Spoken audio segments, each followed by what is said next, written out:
തുടങ്ങല്ലേ. ബഹുമാനയുടെ press club president Shri Radhakrishnan, മറ്റ് പ്രസ് ക്ലബിന്റെ ഭാരവാഹികളെ, ഏറ്റവും പ്രിയപ്പെട്ട മാധ്യമ സുഹൃത്തുക്കളെ, 2.5 വർഷം മന്ത്രിയായിരുന്നപ്പോൾ നിങ്ങൾ നൽകിയ കലവറയില്ലാത്ത പിന്തുണയ്ക്കും സഹകരണത്തിനും സ്നേഹത്തിനും ആദ്യമായി നന്ദി പറയുകയാണ്.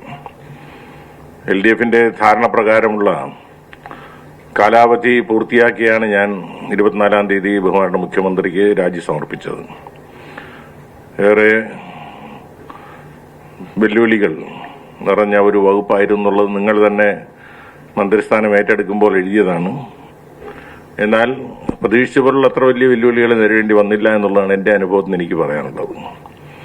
എന്നാൽ ഈ ചുരുങ്ങിയ കാലഘട്ടത്തിനുള്ളിൽ നിരവധിയായ പ്രവർത്തനങ്ങൾ ഗതാഗത വകുപ്പിൽ, മോട്ടോർ വാഹന വകുപ്പ്, KSRTC, water transport, Sree Chitra engineering college തുടങ്ങി നിരവധിയായ സംവിധാനങ്ങളാണ് ഗതാഗത വകുപ്പുമായി ബന്ധപ്പെട്ട പ്രവർത്തന മേഖല.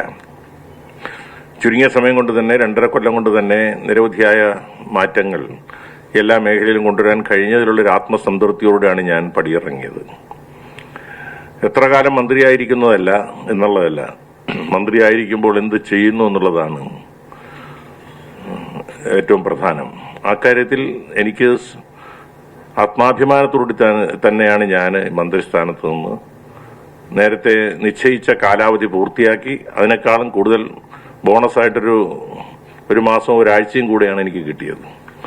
അപ്പോൾ അങ്ങനെ സാധാരണഗതിയിൽ അത് ഉണ്ടാകാറില്ല. എന്നാൽ നവകേരള സദസ്സിന്റെ ഭാഗമായി കൂടിയാകാം എന്നെ തുടരാനാണ് ബഹുമാനപ്പെട്ട മുഖ്യമന്ത്രി ആവശ്യപ്പെട്ടത്. ഈ 2.5 വർഷക്കാലത്തിനിടയിൽ എനിക്ക് ഏറ്റവും അഭിമാനകരമായ ഒരു നേട്ടമായി എൻ്റെ വകുപ്പിലും അതോടൊപ്പം തന്നെ പൊതുസമൂഹത്തിനും രാജ്യം ശ്രദ്ധിക്കുന്ന വിധത്തിലുള്ള ഒരു കാര്യം ചെയ്യാൻ കഴിഞ്ഞത്, മോട്ടോർ വാഹന വകുപ്പിൽ സ്ത്രീ പീഡനത്തെ തുടർന്ന് ഡോക്ടർ വിസ്മയ മരണപ്പെട്ട സംഭവത്തിൽ ഭർത്താവായ മോട്ടോർ വകുപ്പിലെ AMV S. കിരൺകുമാറിനെ അന്വേഷണം ആരംഭിച്ച് 46-ാം ദിവസം സർവീസിൽ നിന്നും പിരിച്ചുവിട്ട ഒരു നടപടി കേരളത്തിന്റെ സർക്കാർ സർവീസ് ചരിത്രത്തിലെ ആദ്യ സംഭവം എന്ന് മാത്രമല്ല, ഇന്ത്യയിൽ തന്നെ അതൊരു പുതിയ മാതൃകാപരമായ അധ്യായത്തിന് തുടക്കമിട്ടതായിട്ടാണ് ഞാൻ മനസ്സിലാക്കുന്നത്. മറ്റ് പല കാര്യങ്ങൾ വകുപ്പിൽ ചെയ്തിട്ടുണ്ടെങ്കിലും എന്നെ സംബന്ധിച്ച് ഏറ്റവും അഭിമാനകരമായ, ഈ രാജ്യത്തിന് എല്ലാ കാലത്തും ഓർമ്മിക്കാൻ കഴിയുന്ന ഒരു നടപടിയായിട്ടാണ് ഞാൻ അതിനെ കാണുന്നത്. 1961 മുതൽ സർവീസ് റൂൾസിൽ ഇത്തരം നടപടികളെടുക്കാനുള്ള വകുപ്പുണ്ടായിട്ടും ആദ്യമായി ആ വകുപ്പ് പ്രയോഗിക്കാൻ കഴിഞ്ഞത്, അതിന്റെ അങ്ങനെ ചരിത്രത്തിന്റെ ഭാഗമാകാൻ കഴിഞ്ഞതിൽ എനിക്ക് ആത്മസംതൃപ്തിയുണ്ട്. അതിനെ തുടർന്ന് പിന്നെ ചില വകുപ്പുകളിൽ ഈ നടപടികൾ കൈക്കൊണ്ടതായിട്ടാണ് പിന്നീട് ഞാൻ മനസ്സിലാക്കിയത്. അതുപോലെ KSRTC എന്നും വാർത്തകളിൽ നിറഞ്ഞു നിന്ന ഒരു വകുപ്പാണ്. അതിൽ എനിക്കും നിങ്ങൾക്കും ഒരുപോലെ തുല്യമായ പങ്കുണ്ട് വാർത്തയിൽ ഇടം പിടിക്കാൻ. അതിന് കാരണങ്ങളുമുണ്ട്. കാരണം KSRTC ചരിത്രത്തിലെ ഏറ്റവും കൂടുതൽ മാറ്റങ്ങൾക്ക് വിധേയമായ ഒരു കാലഘട്ടമായിരുന്നു ഈ കഴിഞ്ഞ 2.5 വർഷക്കാലം. KSRTC ചരിത്രത്തിൽ ആദ്യമായി പ്രൊഫഷണലുകളെ മാത്രം ഉൾപ്പെടുത്തിക്കൊണ്ടുള്ള ഡയറക്ടർ ബോർഡ് പുനഃസംഘടിപ്പിച്ചത് ഞാൻ മന്ത്രിയായി 30/7/2021 മെയ് മാസമാണ് ഞാൻ മന്ത്രിയായത്. കടുത്ത വെല്ലുവിളിയും കടുത്ത പ്രതിഷേധവും അഭിമുഖീകരിച്ചുകൊണ്ട് തന്നെയാണ്, ആ വെല്ലുവിളി നേരിട്ടുകൊണ്ട് തന്നെയാണ് പ്രൊഫഷണൽ അംഗങ്ങളെ മാത്രം ഉൾപ്പെടുത്തി ബോർഡ് രൂപീകരിക്കാൻ തീരുമാനിച്ചത്. അത് ബഹുമാനപ്പെട്ട മുഖ്യമന്ത്രി അതിന് കലവറയില്ലാത്ത പിന്തുണയും നൽകി.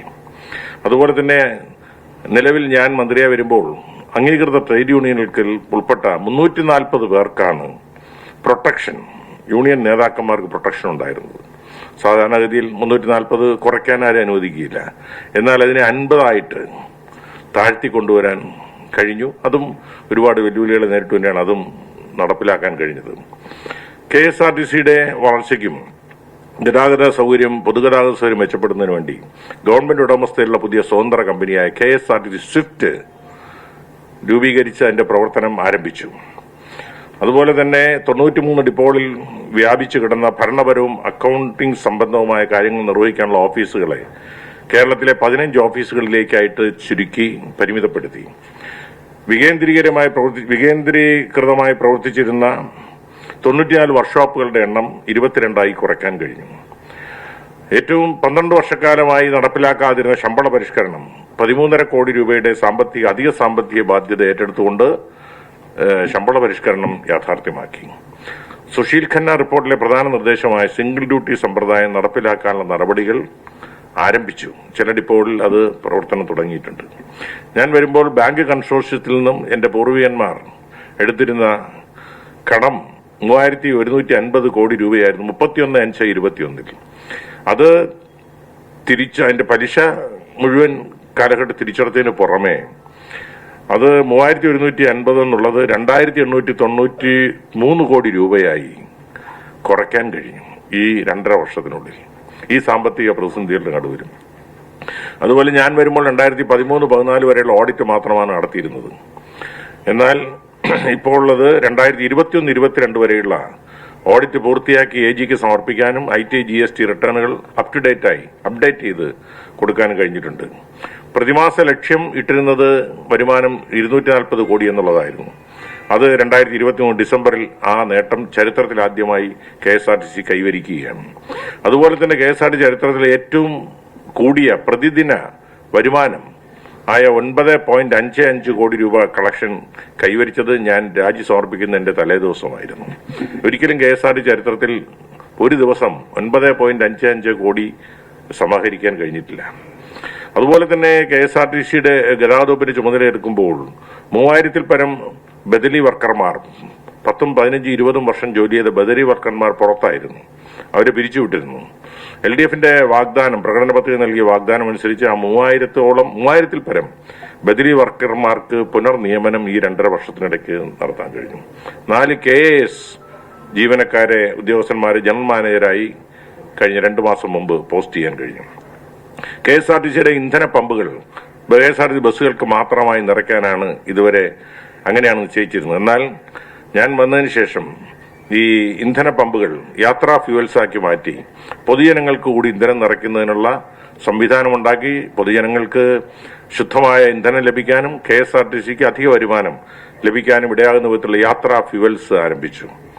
ഗ്രാമവണ്ടി പദ്ധതി സംസ്ഥാനത്തെ തദ്ദേശ സ്വയംഭരണ സ്ഥാപനങ്ങളുമായി കൈകോർത്തുകൊണ്ട് ഇതുവരെ ബസ്സുകൾ പോകാതിരുന്ന, ഭീമമായ നഷ്ടം മൂലം ബസ് സർവീസ് തുടങ്ങാതിരുന്ന പല ഗ്രാമങ്ങളിലേക്കും തദ്ദേശ സ്വയംഭരണ സ്ഥാപനങ്ങളുടെ സഹകരണത്തോടുകൂടി ഗ്രാമവണ്ടി പദ്ധതി കേരളത്തിൽ നടപ്പിലാക്കി. അത് ഇന്ത്യക്കാകെ മാതൃകയാകുന്ന പദ്ധതിയായി കേന്ദ്ര ഗവൺമെന്റ് അംഗീകരിച്ച് പുരസ്കാരവും അതിന് നേടാൻ കഴിഞ്ഞു. അതുപോലെ തന്നെ 2020 ഡിസംബറിലാണ് കേരളത്തിൽ സാധാരണക്കാരന് ഉതകുന്ന വിധത്തിലുള്ള വിനോദസഞ്ചാര യാത്രക്കുള്ള ബഡ്ജറ്റ് ടൂറിസം പദ്ധതി ആരംഭിച്ചത്. 2021 ജൂൺ മാസം കൊറിയർ സർവീസ് ആരംഭിച്ചുകൊണ്ട് വളരെ ചുരുങ്ങിയ ചെലവിൽ പൊതുജനങ്ങൾക്ക് അവരുടെ സാധനങ്ങൾ കേരളത്തിലും അതുപോലെ തന്നെ സമീപ സംസ്ഥാനങ്ങളിലും കൊറിയർ സർവീസിലൂടെ സാധനങ്ങൾ എത്തിക്കുവാനുള്ള സംവിധാനം ഒരുക്കി. 10 രൂപ യാത്ര നിരക്കിൽ തിരുവനന്തപുരം സിറ്റിയിൽ സിറ്റി സർക്കുലർ ബസ്സുകൾ ആരംഭിച്ചത് വലിയ ഹിറ്റായി മാറിക്കഴിഞ്ഞിരിക്കുന്നു. അത് നന്നായി തന്നെ മുന്നോട്ട് പോവുകയാണ്. വനിതാ മത്സ്യത്തൊഴിലാളി സ്ത്രീകൾക്ക് മത്സ്യവിപണനത്തിനായി ഫിഷറീസ് വകുപ്പുമായി കൈകോർത്തുകൊണ്ട് സമുദ്ര ബസ്സുകൾ KSRTCയും ഫിഷറീസ് ഡിപ്പാർട്ട്മെന്റുമായി കൈകോർത്തുകൊണ്ട് ആരംഭിച്ചു. സൗജന്യമായിട്ട് വനിതാ മത്സ്യത്തൊഴിലാളികൾക്ക് മത്സ്യം വിൽക്കുന്നതിനുള്ള സംവിധാനം ഒരുക്കി കൊടുത്തു. KSRTC ചരിത്രത്തിൽ ആദ്യമായി ഇലക്ട്രിക് ബസ്സുകൾ സ്വന്തമാക്കിയത് ഈ കാലഘട്ടത്തിലായിരുന്നു. 2017 ശേഷം KSRTC ആദ്യമായി പുതുതായി ബസ് വാങ്ങിക്കുന്നത് ഈ 2.5 വർഷമാണ്. ഈ 2021 ശേഷമാണ്. 545 പുതിയ ബസ്സുകളാണ് ഇതുവരെ KSRTC ഞാൻ ചുമതലയെടുത്ത 2.5 വർഷത്തിനുള്ളിൽ വാങ്ങിയത്. അതിനുമുമ്പേയുള്ള ഏതാണ്ടൊരു 4-5 വർഷക്കാലം KSRTC പുതിയ ബസ്സുകളൊന്നും തന്നെ വാങ്ങിയിരുന്നില്ല. ഇതിൽ ഡീസൽ ബസ്സുകൾ 257, ഇലക്ട്രിക് ബസ്സുകൾ 125. 2 മാസത്തിനുള്ളിൽ എത്തിച്ചേരുന്ന ഡീസൽ ബസ്സുകൾ 123, 2 മാസത്തിനുള്ളിൽ എത്തിച്ചേരുന്ന ഇലക്ട്രിക് ബസ് 38, 1 മാസത്തിനുള്ളിൽ എത്തിച്ചേരാൻ പോകുന്ന ഇലക്ട്രിക് ഡബിൾ ഡെക്കർ ബസ് അത് കേരളത്തിൽ ആദ്യമായിട്ടാണ്. തിരുവനന്തപുരത്ത് 2 പുതിയ ഇലക്ട്രിക് ഡബിൾ ഡെക്കർ ബസ് നിർമ്മാണം പൂർത്തിയായി മഹാരാഷ്ട്രയിൽ. അത് അടുത്ത ആഴ്ച തന്നെ അവിടുന്ന് പുറപ്പെടും. 2 ആഴ്ചയ്ക്കുള്ളിൽ അത് തിരുവനന്തപുരം സിറ്റിയിൽ എത്തുന്നു. അതൊരു പുതിയ അനുഭവമായിരിക്കും. അങ്ങനെ 545 പുതിയ ബസ്സുകൾ ഈ 2.5 വർഷത്തിനുള്ളിൽ വാങ്ങാൻ കഴിഞ്ഞു. അതുപോലെ തന്നെ KSRTCയുടെ ആധുനികവൽക്കരണത്തിന്റെയും കമ്പ്യൂട്ടറൈസേഷന്റെയും ഭാഗമായി സമ്പൂർണ്ണ ERP സോഫ്റ്റ്വെയർ സംവിധാനം സ്ഥാപിച്ച് അതിന്റെ പരീക്ഷണം വിജയകരമായി പൂർത്തിയായി കഴിഞ്ഞിരിക്കുന്നു. ഏത് ഘട്ടത്തിലും അതിന്റെ പ്രവർത്തനം പൂർണ്ണതോതിൽ ആരംഭിക്കാൻ കഴിയും. ജീവനക്കാരുടെ സർവീസ് കാര്യങ്ങളും ശമ്പളവും GSparkലൂടെ 2022 ജനുവരി മുതൽ നടപ്പിലാക്കി. വിദ്യാർത്ഥികളുടെ ബസ് കൺസെഷൻ ഓൺലൈൻ സംവിധാനത്തിലൂടെ ബസ് കൺസെഷന്റെ ഇനി ഓഫീസുകളിൽ പോകാതെ ഡിപ്പോകളിൽ പോകാതെ തന്നെ വീട്ടിലിരുന്ന് ഓൺലൈനിലൂടെ വിദ്യാർത്ഥികൾക്ക് ബസ് കൺസെഷൻ നേടിയെടുക്കാനുള്ള സംവിധാനം ഉണ്ടാക്കി. അതിന് പ്രേരിപ്പിച്ചത് കാട്ടാക്കടയിൽ നടന്ന സംഭവമായിരുന്നു. അതുപോലെ തന്നെ സ്വിഫ്റ്റ് ബസ്സുകളുടെ സമയക്രമം ഓൺലൈനായി ലഭ്യമാക്കുന്ന computerised vehicle tracking and monitoring system CUTMS എന്റെ KSRTC ആപ്ലിക്കേഷനിലൂടെ നടപ്പിലാക്കി. ഫോൺ പേ സംവിധാനം AC സ്ലീപ്പർ ഫീഡർ സർവീസുകളിൽ ആരംഭിക്കാൻ കഴിഞ്ഞത് KSRTC ആരംഭിക്കാൻ കഴിഞ്ഞത് ഈ കാലഘട്ടത്തിലാണ്. Smart travel card, city circular, city shuttle, city radial ിലേക്ക് കൂടി നടപ്പിലാക്കാനുള്ള നടപടിക്രമങ്ങൾ ആരംഭിച്ചു. ഗൂഗിൾ മാപ്പിലൂടെ city circular bypass rider Thiruvananthapuram സെൻട്രലിൽ നിന്ന് പുറപ്പെടുന്നതും തിരുവനന്തപുരം സെൻട്രലിൽ എത്തിച്ചേരുന്നതുമായ സൂപ്പർ ഫാസ്റ്റ് ബസ്സിന് മുകളിലുള്ള എല്ലാ സർവീസുകളിലും ഗൂഗിൾ മാപ്പിലൂടെ ലഭ്യമാക്കി. തിരുവനന്തപുരം സെൻട്രൽ, എറണാകുളം, കോഴിക്കോട്, മൂന്നാർ ബസ് ഡിപ്പോകളിൽ CCTV ക്യാമറകൾ സ്ഥാപിച്ചു. തിരുവനന്തപുരം നഗരം ചുറ്റി കാണുന്നതിന് open double decker city ride service ആരംഭിച്ചു. അത് വളരെ വിജയകരമായി മുന്നോട്ട് പോകുന്നു. അതുപോലെ തന്നെ CLR ദിവസന വേതന ജീവനക്കാർക്ക് ഞാൻ വരുമ്പോൾ 430 രൂപയായിരുന്നു ശമ്പളം ദിവസം. അത് 850 രൂപ വരെയാക്കി സർവീസിന്റെ ദൈർഘ്യമനുസരിച്ച് 809 രൂപ 850 രൂപയാക്കി വർദ്ധിപ്പിച്ചു. പ്രസവാവധി ഞാൻ വരുമ്പോൾ 6 മാസമായിരുന്നത് 1 വർഷമായി ഉയർത്തി. പ്രതിമാസം 20 ഡ്യൂട്ടി അതിൽ കൂടുതൽ ചെയ്യുന്ന ഡ്രൈവർമാർക്ക് ഒരു ഡ്യൂട്ടി ഒന്നിന് 50 രൂപയുടെ അധികമായ വേതനം അനുവദിച്ചുകൊണ്ട് അവർക്ക് ഡ്യൂട്ടി ചെയ്യാൻ അവരെ പ്രോത്സാഹിപ്പിച്ചു. നിർത്തിവച്ചിരുന്ന യൂണിഫോം സംവിധാനം പുനഃസ്ഥാപിച്ചു. അതിനായി 3.5 കോടി രൂപ അനുവദിച്ചു. ഇനി KSRTCയിലെ ജീവനക്കാർ കാക്കി യൂണിഫോം ആയിരിക്കും ഇനി അണിയുന്നത്. അതിനുള്ള പണം അനുവദിച്ച് ഡിപ്പോകളിൽ എത്തിച്ചു കഴിഞ്ഞു. മോട്ടോർ വാഹന വകുപ്പിനെ സംബന്ധിച്ചിടത്തോളം ഗതാഗത വകുപ്പിലെ സംസ്ഥാനത്ത് വ്യാപകമായി AI ക്യാമറകൾ പ്രവർത്തനം സജ്ജമാക്കി റോഡ് അപകടത്തിൽ മരിക്കുന്നവരുടെ എണ്ണം കുറച്ച് രാജ്യത്തിന് മാതൃകയായി. കേരളത്തിൽ സ്ഥാപിച്ചിരിക്കുന്ന AI ക്യാമറകളുടെ അതേ മാതൃകയിൽ മഹാരാഷ്ട്ര, തമിഴ്നാട്, കർണാടക എന്നീ സംസ്ഥാനങ്ങളിൽ നടപ്പിലാക്കാനുള്ള പഠനം നടത്താൻ ബന്ധപ്പെട്ട ഉദ്യോഗസ്ഥന്മാർ ഇവിടെ എത്തിയത് ഇതേ സംവിധാനം അവിടെ നടപ്പിലാക്കുകയാണ്. ഗതാഗത വകുപ്പിലെ ജീവനക്കാർക്കെതിരായി സ്ത്രീ പീഡന പരാതികൾ അന്വേഷണം പൂർത്തിയാക്കി നടപടി കൈക്കൊള്ളുന്നുള്ള സമയപരിധി 60 ദിവസമായി നിജപ്പെടുത്തി. അത് ഞാൻ വന്നപ്പോൾ ഒരുപാട് പരാതികൾ ലഭിക്കുന്നുണ്ടായിരുന്നു. പക്ഷേ ഈ 60 ദിവസത്തിനുള്ളിൽ നടപടി ഇത്തരം പരാതികൾ പൂർത്തിയാക്കണമെന്നുള്ള തീരുമാനം കൈക്കൊണ്ടതോടുകൂടി ഇത്തരം പരാതികളുടെ എണ്ണം വളരെ കുറയുകയാണ് ഉണ്ടായത്. ഡ്രൈവിംഗ് ലൈസൻസ് പ്രാചീനമായ നമ്മുടെ പ്ലാസ്റ്റിക് പേപ്പറുകൾക്കകത്ത് പൊതിഞ്ഞു കൊടുക്കുന്ന രീതിയിൽ വളരെ നിലവാരം കുറഞ്ഞ ഡ്രൈവിംഗ് ലൈസൻസ് ആയിരുന്നു കേരളത്തിലുണ്ടായിരുന്നത്. എന്നാൽ 6 മാസം മുമ്പ് രാജ്യാന്തര നിലവാരമുള്ള ലോകത്തെ ഏറ്റവും നല്ല നിലവാരമുള്ള ഡ്രൈവിംഗ് ലൈസൻസും RC ബുക്കുകളും സ്മാർട്ട് കാർഡുകളാക്കി മാറ്റി അതിന്റെ വിതരണം ആരംഭിച്ചു. അതുപോലെ തന്നെ വാഹന സംബന്ധമായ പരാതികൾ, കേരളത്തിലെ ജനസംഖ്യയുടെ ഏതാണ്ട് പകുതിയിൽ കൂടുതൽ വാഹനങ്ങളുള്ള സംസ്ഥാനത്ത് എല്ലാ ദിവസവും തന്നെ വാഹന സംബന്ധമായ കാര്യങ്ങൾക്ക് ജനങ്ങൾക്ക് ഓഫീസുമായി ബന്ധപ്പെടേണ്ട സംവിധാനമുണ്ട്. ഒരുപാട് പ്രശ്നങ്ങളുണ്ടായിരുന്നു. ഇത് പരിഹരിക്കുന്നതിന് വേണ്ടി ഞാൻ ഗതാഗത മന്ത്രി എന്ന നിലയ്ക്ക് ഞാനും വകുപ്പ് സെക്രട്ടറിയും ട്രാൻസ്പോർട്ട് കമ്മീഷണറും എല്ലാ ജില്ലകളിലും 1 വർഷം നീണ്ടുനിന്ന വാഹനീയം പരിപാടി ജില്ലാ തലത്തിൽ അദാലത്തുകൾ നടത്തി 8362 പരാതികൾക്ക് തീർപ്പ് കൽപ്പിച്ചു. ഒരു ജില്ലയിൽ ഒരു ദിവസം. ഭിന്നശേഷിക്കാരുടെ യാത്രാ സൗജന്യങ്ങൾ വളരെ വിപുലീകരിച്ചു പല മേഖലകളിലും. അതുപോലെ 90% മോട്ടോർ വാഹന സംബന്ധമായ സേവനങ്ങളും ഓൺലൈനാക്കി മാറ്റാൻ കഴിഞ്ഞു. വിദ്യാഭ്യാസ സ്ഥാപനങ്ങളുടെ വാഹനങ്ങൾ രക്ഷകർത്താക്കൾക്കും സ്കൂൾ അധികൃതർക്കും നിരീക്ഷിക്കുന്നതിനായി വിദ്യാവാഹിനി മൊബൈൽ ആപ്പ് പ്രവർത്തനം ആരംഭിച്ചു. രക്ഷകർത്താക്കൾക്ക് അത് സൗജന്യമാക്കി. സ്കൂൾ പാഠ്യപദ്ധതിയുടെ ഭാഗമായി മോട്ടോർ വാഹന നിയമങ്ങൾ പഠിപ്പിക്കുന്നതിനുള്ള പുസ്തകം, ടെക്സ്റ്റ് ബുക്ക് മോട്ടോർ വാഹന വകുപ്പ് തന്നെ തയ്യാറാക്കി മുഖ്യമന്ത്രിക്കും വിദ്യാഭ്യാസ വകുപ്പ് മന്ത്രിക്കും കൈമാറി. സർക്കാർ വാഹനങ്ങളുടെ പേരിൽ ഉള്ള ദുരുപയോഗം സംസ്ഥാനത്ത് വ്യാപകമായി നടക്കുന്നത് ബോധ്യപ്പെട്ടതിന്റെ അടിസ്ഥാനത്തിൽ സർക്കാർ ഉദ്യോഗസ്ഥന്മാരും അല്ലാത്തവരും ചുവന്ന ബോർഡുകൾ സ്ഥാപിച്ച് ദുരുപയോഗപ്പെടുത്തുന്നത് മനസ്സിലായിക്കൊണ്ട് സർക്കാർ വാഹനങ്ങളുടെ ദുരുപയോഗം തടയുന്നതിനുള്ള ഭാഗമായി സർക്കാരും സർക്കാരുമായി ബന്ധപ്പെട്ട സ്ഥാപനങ്ങൾക്കും പ്രത്യേക സീരീസ് KL 90 എന്ന പുതിയ സീരീസ് നൽകാനുള്ള നടപടികൾ പൂർത്തീകരിച്ച് ഉത്തരവിറങ്ങി. അതിനുവേണ്ടി മാത്രമായ ഒരു പുതിയ ഓഫീസ് തിരുവനന്തപുരത്ത് അനുവദിക്കുകയും ചെയ്തു. ഇനി നിലവിലുള്ള സർക്കാർ വാഹനങ്ങൾക്കും ഇനിയുള്ള വാഹനങ്ങൾക്കും KL 90 എന്നുള്ള സീരീസിലുള്ള വാഹനങ്ങൾ മാത്രമായിരിക്കും. അങ്ങനെ വരുമ്പോൾ വാഹനങ്ങളെ തിരിച്ചറിയാൻ കഴിയും, ദുരുപയോഗം തടയാൻ കഴിയും. സംസ്ഥാനത്തെ ചെക്ക് പോസ്റ്റുകൾ സേവനങ്ങൾ ഓൺലൈൻ ആക്കുന്നതിന്റെ ആദ്യപടിയായി വാളയാർ ചെക്ക് പോസ്റ്റിൽ ചെക്ക് പോസ്റ്റ് മോഡ്യൂൾ സ്ഥാപിച്ചുകൊണ്ട് സുതാര്യമായി സമയബന്ധിതമായി കാര്യങ്ങൾ തീർക്കുന്നതിനുള്ള സംവിധാനം ഒരുക്കി. വാട്ടർ ട്രാൻസ്പോർട്ടിനെ സംബന്ധിച്ചിടത്തോളം 90 യാത്രക്കാർ സഞ്ചരിക്കാവുന്ന 4 പുതിയ ഡബിൾ ഡെക്കർ പാസഞ്ചർ സർവീസ് ബോട്ടുകൾ, ടൂറിസ്റ്റ് ബോട്ടുകൾ സർവീസ് ആരംഭിച്ചു. ഇന്ത്യയിലെ ആദ്യ സോളാർ ക്രൂയിസ് ബോട്ട് കഴിഞ്ഞ ആഴ്ച നമ്മുടെ നവകേരള സദസ്സിന്റെ ഭാഗമായി ആലപ്പുഴയിൽ എത്തിയപ്പോൾ കഴിഞ്ഞ 12 ഡിസംബറിൽ അതിന്റെ സർവീസ് ആരംഭിച്ചു. ആലപ്പുഴ പോണിക്കരയിൽ 7.78 കോടി രൂപ മുടക്കി ആദ്യത്തെ പൊതുമേഖലയിലെ ഡ്രൈ ഡോക്ക് നമ്മുടെ വാട്ടർ ട്രാൻസ്പോർട്ടിന്റെ ഡിപ്പാർട്ട്മെന്റ് കീഴിൽ തുടങ്ങി. വൈറ്റില ഹബ്ബിൽ നിന്ന് കാക്കനാട്ടേക്കും എറണാകുളം വരാപ്പുഴ സർവീസുകളും ആരംഭിക്കാൻ കഴിഞ്ഞു. ആധുനിക സുരക്ഷാ സംവിധാനങ്ങളോടുകൂടിയ 100 പാസഞ്ചർ കപ്പാസിറ്റിയുള്ള ഒരു കാറ്റമറൈൻ ബോട്ടും 75 കപ്പാസിറ്റിയുള്ള കാറ്റമറൈൻ ബോട്ട് ഒരെണ്ണവും 75 കപ്പാസിറ്റിയുള്ള സോളാർ ബോട്ട് ഒരെണ്ണവും സോളാർ ഇലക്ട്രിക് ബോട്ട് 2 അങ്ങനെ 5 എണ്ണം നിർമ്മാണം ഏതാണ്ട് പൂർത്തിയായി നീറ്റിലിറക്കാനുള്ള ഘട്ടത്തിലാണ്. വെല്ലുവിളികളേറെയുള്ള ഗതാഗത വകുപ്പ് ആരോപണങ്ങൾക്ക് ഇടം നൽകാതെ കാലാവധി പൂർത്തിയാക്കാൻ സഹായിച്ച ബഹുമാനപ്പെട്ട മുഖ്യമന്ത്രി, സഹമന്ത്രിമാർ, ഉദ്യോഗസ്ഥർ, മാധ്യമപ്രവർത്തകർ, സഹപ്രവർത്തകർ, ബഹുജനങ്ങൾ എന്നിവരോട് അങ്ങേയറ്റം നന്ദി രേഖപ്പെടുത്തുകയാണ്.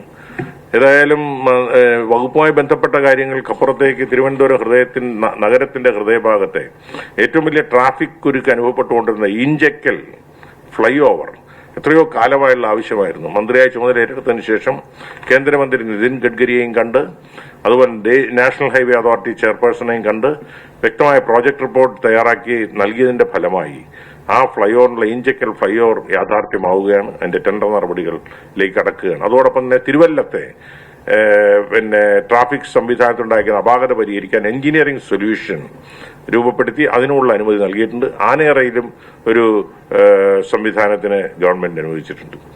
ഇതാണ് വകുപ്പുമായി ബന്ധപ്പെട്ട കാര്യങ്ങളിൽ എനിക്ക് പറയാനുള്ളത്. നിങ്ങൾ ഇതുവരെ നൽകിയ പ്രോത്സാഹനത്തിന് പിന്തുണയ്ക്കും നന്ദി രേഖപ്പെടുത്തുകയാണ്. ഇവിടെ പറഞ്ഞതുപോലെ ഈ പ്രസ് ക്ലബ് ഉൾപ്പെടുന്ന മണ്ഡലത്തിലെ MLA എന്നുള്ള നിലയ്ക്ക് നിങ്ങളോടൊപ്പം ഇനിയും തുടർന്നും സജീവമായി തിരുവനന്തപുരം നഗരത്തിൽ തന്നെ ഉണ്ടാവും എല്ലാ പരിപാടികളിലും.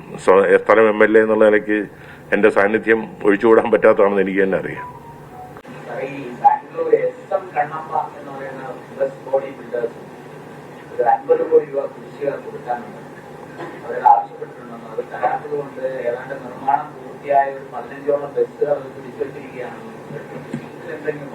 എന്റെ ശ്രദ്ധയിൽ ഇതുവരെ അങ്ങനെ ഒരു ആവശ്യം ഉന്നയിച്ച ആരും വന്നിട്ടില്ല. എന്റെ ശ്രദ്ധയിൽപ്പെട്ടിട്ടുമില്ല.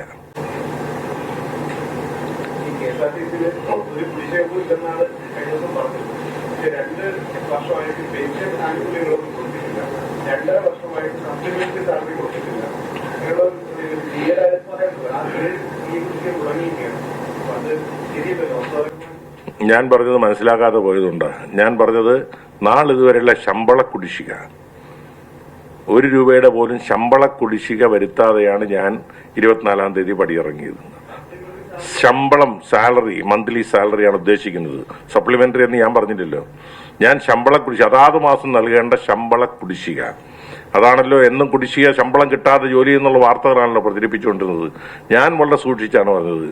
ശമ്പള കുടിശ്ശിക, 1 രൂപയുടെ പോലും ശമ്പള കുടിശ്ശിക ഇപ്പോഴും ഇല്ല.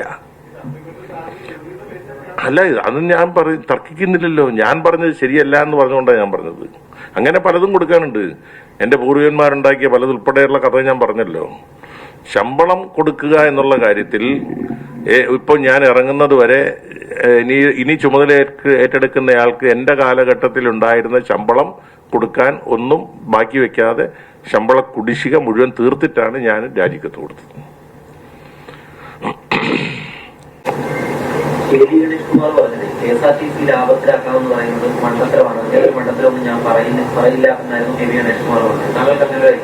അല്ല, KSRTC ലാഭത്തിൽ ലക്ഷ്യമിട്ട് പോകേണ്ട ഒരു സ്ഥാപനമല്ല. ഇത് പൊതുഗതാഗത സംവിധാനം, പൊതുജനങ്ങൾക്ക് സൗകര്യപ്രദമായ യാത്രാ സംവിധാനം ഒരുക്കുക.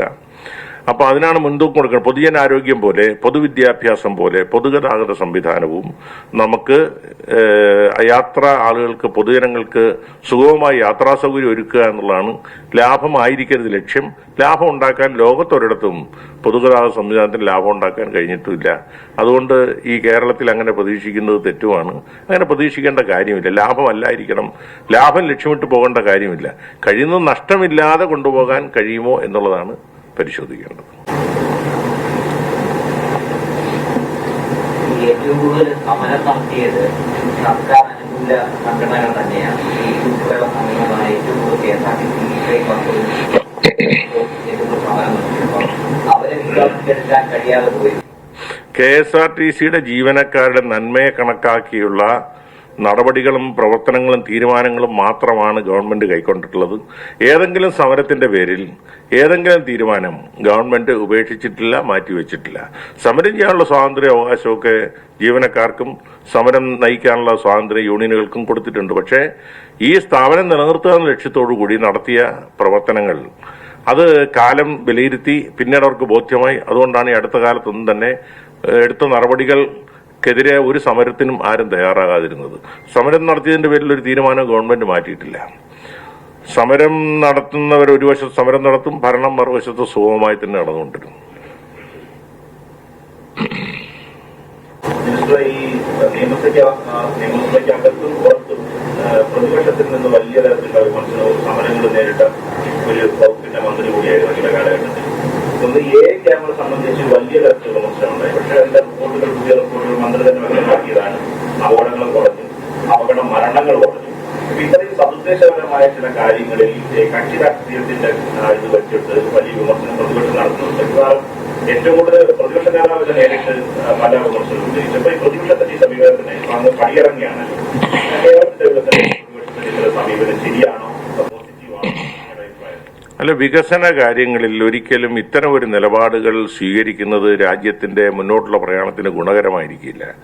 ഏത് ഗവൺമെന്റ് ചെയ്താലും നല്ല കാര്യങ്ങളായിട്ട് അംഗീകരിക്കാനും അനാവശ്യമായ വിമർശനങ്ങളും വിവാദവും ഉയർത്തി അത്തരം നന്മ നിറഞ്ഞ പ്രവർത്തനങ്ങളെ താറടിച്ച് കാണിക്കാനുള്ള ശ്രമം ആര് കാണിച്ചാലും ശരിയല്ല.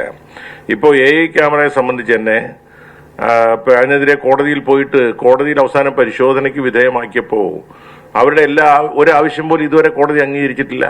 എന്ന് മാത്രമല്ല, ക്യാമറ സ്ഥാപിച്ച കെൽട്രോണിന് അവരുടെ ഉപകരാറുകളെ സംബന്ധിച്ചുള്ള ആക്ഷേപങ്ങളൊക്കെ ഇവർ ഉന്നയിച്ചെങ്കിലും കെൽട്രോണിന് ചെലവായ തുക ഘട്ടം ഘട്ടമായി കൊടുക്കാനാണ് കോടതി പ്രത്യേകമായ ഉത്തരവ് തന്നിരിക്കുന്നത്. ഒരു സ്റ്റേ ഓർഡറും കോടതി നൽകിയിട്ടില്ല.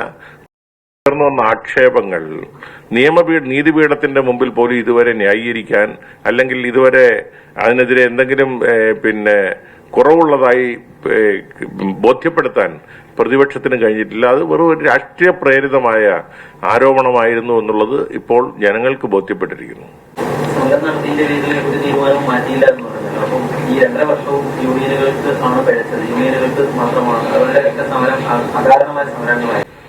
അല്ല, ഈ സമരം പലപ്പോഴും അവർ ചെയ്യുന്നത് തൊഴിലാളികളെ സംതൃപ്തരാക്കാൻ, തൊഴിലാളികളുടെ അവകാശങ്ങൾക്ക് വേണ്ടി എന്ന് പറഞ്ഞുകൊണ്ടാണ് സമരം നടത്തുന്നത്, അമിതമായ ആവശ്യങ്ങൾ ഉന്നയിച്ചുകൊണ്ട്. പക്ഷേ അത്തരം കാര്യങ്ങൾക്ക് വഴങ്ങിക്കൊടുത്താൽ KSRTC എന്ന് പറയുന്ന സ്ഥാപനം ഉണ്ടാവില്ല. ചുവരുണ്ടെങ്കിലല്ലേ ചിത്രം വരയ്ക്കാൻ കഴിയുള്ളൂ. അപ്പോൾ KSRTC സ്ഥാപനം നിലനിൽക്കേണ്ടതെന്ന് പൊതുജനങ്ങൾക്ക് ഉള്ള ആവശ്യം പോലെ തന്നെ അതിനേക്കാൾ പ്രധാനമാണ് ജോലി ചെയ്യുന്ന 10-25,000 പരം 29,000 ഇപ്പൊ ബദലി ഉൾപ്പെടെ 10-29,000 30,000 വരുന്ന ജീവനക്കാർക്കും 40,000 വരുന്ന പെൻഷൻകാർക്കും ഇതാ സ്ഥാപനം നിലനിന്നില്ലെങ്കിൽ അവരുടെ വരുമാനങ്ങളെല്ലാം നിലച്ചുപോകും. അപ്പോ സ്ഥാപനങ്ങൾ നിലനിർത്തുക എന്ന ലക്ഷ്യത്തോടു കൂടിയുള്ള തീരുമാനങ്ങൾ മാത്രമേ എന്റെ കാലഘട്ടത്തിൽ നടപ്പിലാക്കിയിട്ടുള്ളൂ. അതോടൊപ്പം ഈ സാമ്പത്തിക പ്രതിസന്ധിയിലും അവരുടെ ഏറ്റവും വലിയ ഡിമാൻഡായ ശമ്പള പരിഷ്കരണം നടത്തിയത് ഈ ഗവൺമെന്റിന്റെ കാലഘട്ടത്തിലല്ലേ. ഇത്രയേറെ സാമ്പത്തിക പ്രതിസന്ധി ഉണ്ടാകുന്ന ഒരു ഘട്ടത്തിൽ ആരെങ്കിലും ശമ്പള പരിഷ്കരണം തയ്യാറാകുമോ? അപ്പോൾ അവരുടെ സംതൃപ്തരാക്കുക എന്ന ലക്ഷ്യത്തോടുകൂടി തന്നെയാണ് ആദ്യം ശമ്പള പരിഷ്കരണം നടത്താൻ ഞാൻ തയ്യാറായത്. അല്ല, ഈ സമരം ചെയ്ത ആവശ്യങ്ങളെല്ലാം പരിശോധിച്ചാൽ അത് അമിതമായ ആവശ്യങ്ങളാണ് പലതും ഉന്നയിച്ചത്. അതുകൊണ്ടാണല്ലോ പലതിനും നമുക്ക് വഴങ്ങി കൊടുക്കാൻ കഴിയാതെ പോയത്. അത് മാത്രമല്ല ഞാൻ പല കാര്യങ്ങളൊന്നാണ് പറഞ്ഞത്. ശമ്പളം സമയത്തിന് കിട്ടണമെങ്കിൽ സമരം ചെയ്താൽ ശമ്പളം സമയത്തിന് കിട്ടുമോ? സമരം ചെയ്തതിന്റെ പേരിൽ ശമ്പളം മുടങ്ങിയല്ലോ. അല്ലെങ്കിൽ സമരമില്ലായിരുന്നെങ്കിൽ ചില മാസങ്ങളിൽ ശമ്പളം കുറെ കൂടി നേരത്തെ കിട്ടുമായിരുന്നു. ഞാൻ തന്നെ കണക്ക് വെച്ച് അവരെ ബോധ്യപ്പെടുത്തിയല്ലോ. സമരം ചെയ്യുന്നുള്ള ഒറ്റ കാരണം കൊണ്ട് തന്നെ ഒരു മാസത്തെ ശമ്പളം ഏതാണ്ട് 2 ആഴ്ച നീണ്ടുപോയി. അതോടൊപ്പം തന്നെ ഈ സ്വകാര്യ ബസ് മേഖല ഏറ്റവും കൂടുതൽ ദ്രോഹിച്ചത് അവർക്ക് ചെയ്തു കൊടുത്ത ആനുകൂല്യങ്ങളുമായി പരിശോധിച്ചാൽ ചില ആളുകളുടെ രാഷ്ട്രീയ പ്രേരിതമായ ആരോപണം അത്. കാരണം സ്വകാര്യ ബസ്സുകൾക്ക് ഏറ്റവും ഈ 2.5 വർഷത്തിനുള്ളിലാണ് ചരിത്രത്തിലെ ഏറ്റവും കൂടിയ ബസ് ചാർജ് വർദ്ധിപ്പിച്ചു കൊടുത്ത കാലഘട്ടം ഈ 2.5 വർഷമാണ്. ഏറ്റവും കൂടുതൽ അവർക്ക് ടാക്സ് ഇളവ് എക്സംഷൻ കൊടുത്തത് കേരളത്തിന്റെ ചരിത്രത്തിൽ ആദ്യമായിട്ട് ഏറ്റവും കൂടുതൽ ടാക്സ് എക്സംപ്റ്റ് ചെയ്ത് കൊടുത്തത് ഈ കാലഘട്ടത്തിലാണ്. അവർക്ക് പിന്നെ ഓൺ ടൈം സെറ്റിൽമെന്റ് വേണ്ടി ഏറ്റവും കൂടുതൽ അവസരങ്ങൾ കൊടുത്തത് ഈ കാലഘട്ടത്തിലാണ്. നിയമമനുസരിച്ച് ഓടുന്ന സ്വകാര്യ വരെ ഓടാനുണ്ടായിരുന്ന ബസ്സുകളുടെ കാലാവധി 22 വർഷമായി നീട്ടിക്കൊടുത്തതും എന്റെ കാലഘട്ടത്തിൽ. അപ്പൊ ഇതൊക്കെ മനസ്സിലാക്കുന്നവർക്ക് ആർക്കും തന്നെ സ്വകാര്യ മേഖലയിലെ ബസ് ഉടമകൾക്കെതിരെയുള്ള എന്തെങ്കിലും പ്രവർത്തനം എന്റെ ഭാഗത്തുനിന്നുണ്ടായതായി പറയാൻ കഴിയില്ല. ഇത് വിദ്യാർത്ഥി കൺസെഷൻ വർദ്ധിപ്പിക്കണമെന്ന തീരുമാനമൊന്നുമില്ല. ഈ കമ്മീഷനെ നിയോഗിച്ചിരുന്നു, അല്ലെങ്കിൽ ആ കമ്മീഷൻ റിപ്പോർട്ട് പോലും ഇതിലേക്കും സമർപ്പിച്ചിട്ടില്ലെന്നാണ് പറയുന്നത്.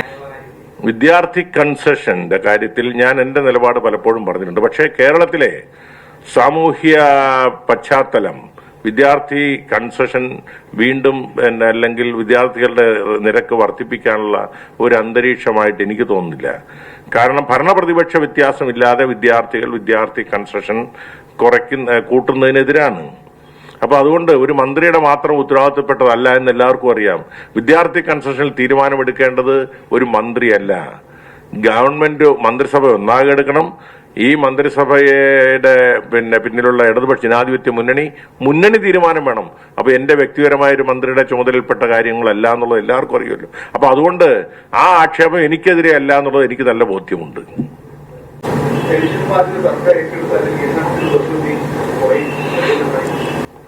പെൻഷൻ ബാധ്യത ഇപ്പോഴും സർക്കാരാണല്ലോ ഏറ്റെടുത്തിരിക്കുന്നത്. പ്രതിമാസം പെൻഷന് വേണ്ടി സർക്കാരാണ് എല്ലാ മാസവും 71-72 കോടി രൂപ കൊടുത്തുകൊണ്ടിരിക്കുന്നത്. ഇപ്പോഴും ആ ബാധ്യത സർക്കാരാണ് ഏറ്റെടുത്തിരിക്കുന്നത്. ബജറ്റിൽ KSRTCക്ക് എല്ലാ വർഷവും 1000 കോടി അനുവദിക്കാറുണ്ട്. 1000 കോടിയിലാണല്ലോ സർക്കാർ തിരിച്ചു കൊടുക്കുന്നത്. നമ്മുടെ KSRTC പുതിയ ബസ് വാങ്ങാൻ നവീകരണത്തിന് വേണ്ടിയുള്ള പൈസയാണ് 1000 കോടി എല്ലാ വർഷവും ഉള്ളത്. 4-5 വർഷമായിട്ട് ഈ പൈസ എടുത്താണ് 1000 കോടി അല്ല ഇപ്പൊ നൽകുന്നത്. ബഡ്ജറ്റിൽ പറയുന്നതിനേക്കാൾ എത്രയോ കൂടുതലാണ് ഓരോ വർഷവും KSRTCക്ക് നൽകുന്നത്. അപ്പൊ അതിന് തന്നെ ബോധ്യമായല്ലോ ഈ 1000 കോടിയല്ല. 1000 കോടി മാത്രമേ നിജപ്പെടുത്തിയിരുന്നെങ്കിൽ പെൻഷൻ കൊടുക്കാൻ കഴിയില്ല. പെൻഷൻ ബാധ്യതയും കൺസോർഷ്യം ബാങ്കുകൾക്ക് അടയ്ക്കുന്ന KSRTC അടയ്ക്കുന്ന 30 കോടിയിൽ പരം രൂപയും ഗവൺമെന്റ് തിരിച്ചടച്ചുകൊള്ളാമെന്നുള്ള ഒരു ധാരണ നേരത്തെ തന്നെ ഉണ്ട്. അപ്പൊ 100 കോടി രൂപയോളം പ്രതിമാസം ഗവൺമെന്റാണ് ഇപ്പോൾ KSRTCയുടെ ബാധ്യത ഏറ്റെടുത്ത്. അങ്ങനെ വരുമ്പോൾ തന്നെ അത് തന്നെ 1200 കോടി രൂപയായില്ലേ. ഇതുകൂടാതെ പുതിയ ബസ് വാങ്ങിക്കാൻ പിന്നെ ഈ ഇപ്പൊ KSRTCക്കുള്ള ബാക്കി സാമ്പത്തിക സഹായം അതൊക്കെ അത് കൂടാതെയാണ്. അപ്പോൾ പെൻഷൻ ബാധ്യത ഇന്ത്യയിലെ പല സംസ്ഥാനങ്ങളിലും ഇല്ല, ബഹുഭൂരിപക്ഷ സംസ്ഥാനങ്ങളിലും ഇല്ല. അവിടെ 1-2 സംസ്ഥാനങ്ങളിൽ മാത്രമാണ്. അതാണ് KSRTCയുടെ ഏറ്റവും വലിയ ബാധ്യതയായി ഇപ്പോൾ വരുന്നത്. പലപ്പോഴും ശമ്പളം കൊടുക്കാൻ വേണ്ടി സർക്കാർ അനുവദിക്കുമ്പോഴും ഈ ധനവകുപ്പ് ഇടപെട്ട് പലപ്പോഴും അത് വൈകിപ്പിക്കുകയും ആ സമീപനത്തിൽ CMD എന്നെ അതിർത്തി രേഖപ്പെടുത്തുകയും ചെയ്തു. അത്തരത്തിൽ ധനവകുപ്പിന്റെ ചില ഇടപെടലുകൾ ആക്ഷേപമായിട്ട് മുമ്പിൽ വന്നിട്ടുണ്ട്. ധനവകുപ്പിനെ സംബന്ധിച്ചിടത്തോളം സാമ്പത്തികമായ നിലയെക്കുറിച്ച് അറിയുന്നത് അവർക്ക് മാത്രമാണ്. അപ്പൊ അവർക്ക് സാമ്പത്തികമായ ധനവകുപ്പ് അനുവദിക്കേണ്ട തുക അവരുടെ സാമ്പത്തികമായ സ്ഥിതി പരിശോധിച്ച് മാത്രമേ അവർക്ക് അനുവദിക്കാൻ കഴിയുള്ളൂ. അത് നമുക്ക് അവരെ കുറ്റപ്പെടുത്താൻ കഴിയില്ല. കാരണം കേരളത്തിന് ധനകാര്യ സ്ഥിതി അറിയുന്നത് ധനകാര്യ വകുപ്പിനാണ്. മുഖ്യമന്ത്രി പോലും ഉറപ്പുകൊടുത്തിരുന്നു 5-ാം തീയതി ശമ്പളം കൊടുക്കുമെന്നുള്ള കാര്യം. പക്ഷെ അതുപോലും ഈ എല്ലാ മാസവും 50 കോടി രൂപ കൊടുക്കണമെന്ന് ആവശ്യപ്പെട്ടിട്ട് കോടതി ഇടപെട്ട് ചോദിച്ചാൽ എന്തിനാണ് 500 കോടി കൊടുക്കാമെന്ന് പറഞ്ഞിട്ട് അതിന് വൈകിക്കുന്നു. നേരത്തെ കൊടുത്തുകൂടെ എന്ന് കോടതിയെ ചോദിച്ചതാണ്. അങ്ങനെയുള്ള അവര് വൈകിപ്പിച്ചത് കാരണം പലപ്പോഴും ഈ ഉദ്യോഗസ്ഥരെ നിയമിക്കുന്ന കാര്യത്തിൽ പോലും അവർ ഉറപ്പിച്ചു എന്നൊക്കെ CMD തന്നെയാണ് പരസ്യമായിട്ട് പറഞ്ഞിട്ടുള്ളത്. KSന്റെ കാര്യത്തിൽ അങ്ങനെ ഉടക്കൊന്നും ഉണ്ടാക്കിയിട്ടില്ല. പക്ഷേ എല്ലാ മാസവും 5-ാം തീയതിക്ക് മുമ്പേ 50 കോടി രൂപ വിതരണം ചെയ്യാൻ കേരളത്തിലെ ധനകാര്യ സ്ഥിതി അവരെ അനുവദിച്ചിരുന്നില്ല എന്നുള്ളതാണ് ഞാൻ മനസ്സിലാക്കുന്നത്. സോളാർ പുനരുജ്ജീവനവുമായി ബന്ധപ്പെട്ട പുതിയ വാർത്തകൾ വന്ന സമയത്ത് പുനഃസംഘടനയുമായി ബന്ധപ്പെട്ട ചർച്ചകളും ഒരേ സമയത്തായിരുന്നു. അപ്പോൾ താങ്കൾ പറഞ്ഞത് ആ ഘട്ടത്തിലെ രാഷ്ട്രീയ സംഭവ വികാസങ്ങളെല്ലാം പുനഃസംഘടനയുമായി ബന്ധപ്പെട്ട് പരിഹരിക്കപ്പെടും എന്നുള്ള രീതിയിൽ പ്രതികരണം നടത്തിയത്. അത് പരിഹരിച്ചിട്ടില്ല. ഞാൻ ആ സമയത്തൊന്നും ഒരു വാക്കേ പറഞ്ഞിട്ടില്ല. പുനഃസംഘടന ഉണ്ടാകുമ്പോൾ ഉള്ള നിലവിലെ രാഷ്ട്രീയ സാഹചര്യങ്ങളെല്ലാം സ്വാഭാവികമായിട്ടും ചർച്ച ചെയ്യപ്പെടുമെന്നാണ് ഞാൻ പറഞ്ഞത്. ആ സമയത്തല്ലല്ലോ പുനഃസംഘടന ചർച്ച വന്നത്, കഴിഞ്ഞ ആഴ്ചയല്ലേ. അതിനുമുമ്പ് ഒരു ചർച്ചയുണ്ടായിട്ടില്ലല്ലോ. കഴിഞ്ഞ ആഴ്ച അങ്ങനെ ഒരു വിഷയമില്ലല്ലോ നമ്മുടെ മുമ്പിൽ. ഇപ്പൊ LDF ചർച്ചയ്ക്ക് മുമ്പ് തന്നെ തലേദിവസം ഞാൻ രാജിയും കൊടുത്തല്ലോ. LDF തീരുമാനത്തിന് വേണ്ടി ഞാൻ കാത്തു നിന്നില്ല. ഞാൻ ഒരു മാസം മുമ്പ് രാജിവെക്കാൻ തയ്യാറാണെന്ന് മുഖ്യമന്ത്രി അറിയിച്ചതാണ്. അപ്പോഴാണ്, കാരണം ഞാൻ 19-ാം തീയതി വരെയാണ്, നവംബർ 19 വരെ ഉണ്ടായിരുന്നുള്ളൂ. വളരെ അസാധാരണമായിട്ടാണ് എനിക്ക് ഒരു മാസത്തിലേറെക്കാലം നീട്ടിത്തന്നത്. അത് ഞാനും പ്രതീക്ഷിച്ചല്ല. ഞാൻ 19-ാം തീയതി തന്നെ രാജിവെക്കാൻ, 19-ന് പകരം രാജിവെക്കാൻ തയ്യാറാണെന്നുള്ള അറിയിച്ചിരുന്നതാണ്.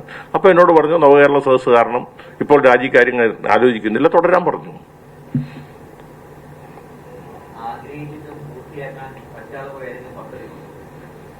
അല്ല, നമ്മുടെ ആഗ്രഹങ്ങൾക്കനുസരിച്ചെല്ലാം ആർക്കും നടക്കൂലല്ലോ. നമ്മൾ ഒരുപാട് സ്വപ്നങ്ങൾ കാണാം, ഒരുപാട് കാര്യങ്ങൾ. പക്ഷെ എങ്കിലും എന്റെ പ്രതീക്ഷയ്ക്ക് അപ്പുറത്ത് ഒരുപാട് കാര്യങ്ങൾ, ഞാനിപ്പോൾ നിരത്തിയ കാര്യങ്ങൾ നിങ്ങളുടെ ശ്രദ്ധയിൽ തന്നെ ഇപ്പോൾ പെട്ടപ്പോൾ നിങ്ങളും ഇപ്പോഴാണ് അറിയുന്നത് ഇത്രയും കാര്യങ്ങൾ ഈ വകുപ്പിൽ ഈ ചുരുങ്ങിയ 2.5 വർഷം കൊണ്ട് നടന്നത്. KSRTC ചരിത്രത്തിൽ ഇത്ര ചുരുങ്ങിയ കാലത്തിനുള്ളിൽ ഇത്രയേറെ മാറ്റങ്ങൾ ഉണ്ടായ ഒരു കാലഘട്ടം ഉണ്ടായിട്ടില്ല എന്നുള്ളത് എനിക്ക് പറയാൻ കഴിയും. നിങ്ങളും പരിശോധിച്ചോ, KSRTC തുടങ്ങിയ കാലഘട്ടം മുതൽ പരിശോധിച്ചോ. ഈ ട്രേഡ് യൂണിയൻ വളരെ ശക്തമായി നിലനിൽക്കുന്ന ഒരു സ്ഥാപനത്തിൽ ട്രേഡ് യൂണിയനുകൾക്ക് ബുദ്ധിമുട്ടുണ്ടാക്കുന്ന എത്രയോ സുപ്രധാന തീരുമാനം നടപ്പിലാക്കി. പ്രൊഫഷണൽ ബോർഡ് നേരത്തെ എന്തായിരുന്നു, 15-അംഗ ബോർഡിൽ 8 പേരും ആ ട്രേഡ് യൂണിയൻ മേഖലയുമായി ബന്ധപ്പെട്ട് പ്രവർത്തിച്ചവരായിരുന്നു. 7 പേർ മാത്രമേ മറ്റു ഉദ്യോഗസ്ഥന്മാരുണ്ടായിരുന്നുള്ളൂ. അപ്പൊ തീരുമാനം ആരുടെയാണ് നടപ്പിലാക്കിക്കൊണ്ടിരുന്നത്? ഭൂരിപക്ഷമായ 8 പേരുടേതായിരുന്നു. ആ ബോർഡിനെയാണ്, ബാലകൃഷ്ണയുടെ കാലത്താണ് ഈ ബോർഡുകൾ ഇങ്ങനെ ട്രേഡ് യൂണിയൻകാരെ കൂടെ ഉൾപ്പെടുത്തി തുടങ്ങിയത്. എത്ര പതിറ്റാണ്ടുകളായി. അതിന് ഒറ്റയടിക്ക് ആ ബോർഡിന് നിയന്ത്രണം ഉണ്ടായിരുന്ന യൂണിയനുകളെ മുഴുവൻ മാറ്റുക എന്നുള്ളത് സാധ്യമുള്ള കാര്യമാണ് കേരളത്തിലെ ട്രേഡ് യൂണിയൻ സംവിധാനം നിലനിൽക്കുന്ന ഒരു ഘട്ടത്തിൽ. 340 ട്രേഡ് യൂണിയൻ നേതാക്കന്മാർക്ക് എത്രയോ പതിറ്റാണ്ടുകളായി പ്രൊട്ടക്ഷൻ കിട്ടിക്കൊണ്ടിരുന്നത് കേരളത്തിൽ. ആ 340 പേരുടെ പ്രൊട്ടക്ഷൻ എടുത്തു കഴിഞ്ഞ് 50 കുറയ്ക്കാൻ കേരളം പോലൊരു സംസ്ഥാനത്ത്, ഇത്ര ട്രേഡ് യൂണിയൻ ശക്തമായ ഒരു സ്ഥാപനത്തിൽ സാധ്യമാകുന്നതാണോ? പക്ഷെ നടപ്പിലാക്കിയില്ലേ. അപ്പൊ അങ്ങനെയുള്ള കാര്യങ്ങൾ, തീരുമാനങ്ങൾ എടുത്തത് വളരെ എതിർപ്പുണ്ടായിരുന്നു. പക്ഷെ അതിന് ഗവൺമെന്റ് 1 ഇഞ്ച് പുറകോട്ട് പോയില്ല. പ്രൊഫഷണൽ ബോർഡിന്റെ കാര്യത്തിലും ഈ ട്രേഡ് യൂണിയൻ പ്രൊട്ടക്ഷന്റെ കാര്യത്തിലും 1 ഇഞ്ച് പുറകോട്ട് പോയില്ലല്ലോ, നടപ്പിലാക്കിയില്ലേ. അപ്പൊ അതുകൊണ്ട് ട്രേഡ് യൂണിയനുകളുടെ അവകാശവാദങ്ങളൊക്കെ കേൾക്കും, പക്ഷേ ഗവൺമെന്റ് എടുക്കുന്ന തീരുമാനങ്ങൾ നടപ്പിലാക്കും. അവരുടെ തൊഴിലാളികളെ സംബന്ധിച്ച് ന്യായമായ അവകാശങ്ങളൊന്നും ഞങ്ങൾ കവർന്നിട്ടില്ല. അന്യായമായിട്ടുള്ളത് തുടർന്നത് പലതുമാണ് ഞങ്ങൾ അവസാനിപ്പിച്ചത്. പോരെ, ഒരുപാടായല്ലോ. Thank you. ഏതായാലും നിങ്ങൾ തന്ന പിന്തുണയ്ക്ക് ഒരിക്കൽ കൂടി നന്ദി. തുടർന്നും നമ്മളിവിടെ തന്നെ ഉണ്ട്.